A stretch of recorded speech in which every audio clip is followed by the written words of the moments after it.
like all creative endeavors, is organic. It's constantly evolving. If we cast our eyes back, cast our minds back, and think about what was happening before the Renaissance, the great rebirth of art, we will be reminded of a very important fact that artists weren't valued for their minds. The art was classified as a manual of the hands discipline.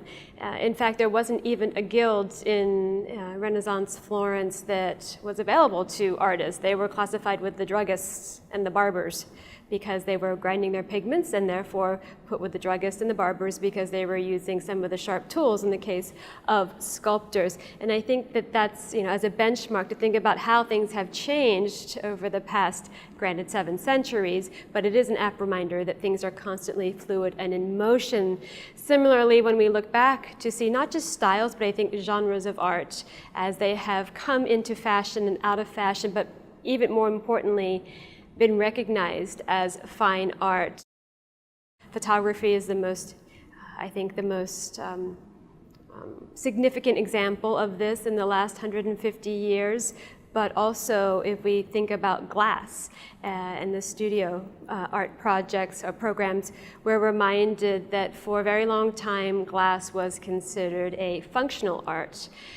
That has now certainly changed. I think that there's a general acceptance of the fact that glass is a category of fine art, and you can see from the beautiful objects that surround us here in the Lowe's Palais Pavilion that really this is a class of objects that has reached a level of maturity, that it really does have the same aesthetic range, the same degree of thought, the same degree of craft, and I mean that in the best possible sense of the word, in terms of actually using the hands and the mind to create a beautiful object.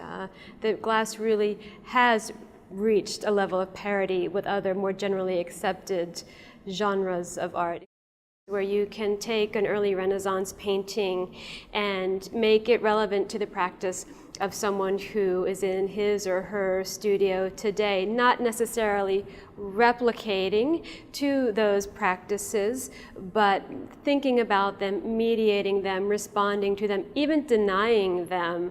I think that that's a very important form of engagement with the historic past in terms of artistic practice, but just knowing what it was and the reasons why you either want to incorporate it into your art and make it your own, or again, to reject it entirely.